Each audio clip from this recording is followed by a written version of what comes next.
J'ai vu juste le couteau, moi je pense que c'est la fait derrière après. Qu'est-ce que vous avez vu en fait? Vous avez vu un homme? Un homme avec un grand couteau dans la main qui a blessé un homme de type européen. Où ça? Derrière, oui, à Charlie Hebdo. Alors ce matin, donc je sais plus c'était vers quelle heure, vers 11 h, quelque chose comme ça. Donc nous on donne sur la rue, on avait la fenêtre ouverte.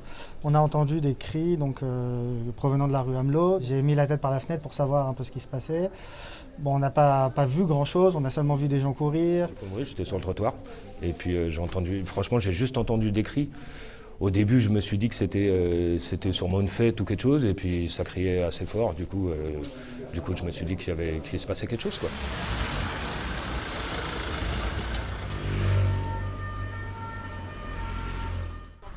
Il avait une hache ou un couteau? Un couteau. Un couteau.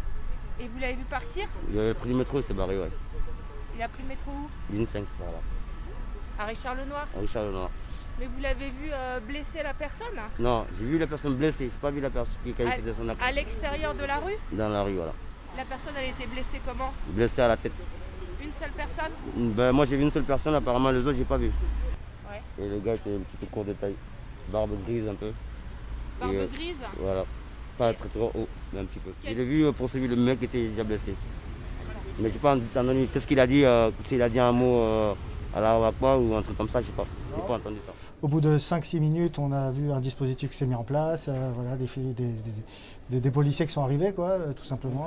Les pompiers sont arrivés aussi, quelques minutes après. Honnêtement, on ne savait pas ce qui se passait, on s'est dit bon, voilà. Donc, et vous étiez là il y a 5 ans? On était lors là, de oui, l'attentat de Charlie Hebdo qui se trouve juste derrière. Exactement, au même endroit, oui, tout à fait. Oui.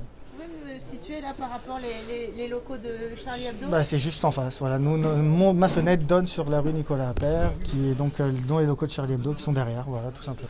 Donc voilà, on avait oublié tout ça. Hein. On avait oublié, bah, maintenant on va voir comment ça se passe. Hein. Ça vous fait quel effet? Bah, j'espère qu'on va pas retourner dans l'angoisse, on avait oublié. Là on est encore sous l'adrénaline et puis on verra ce soir quand ça va retomber. Hein, si c'est... Voilà. Ça m'a fait un peu paniquer aussi, je vous mens pas, parce qu'il y a déjà eu les attentats de Charlie Hebdo, donc voilà, j'étais un peu en panique.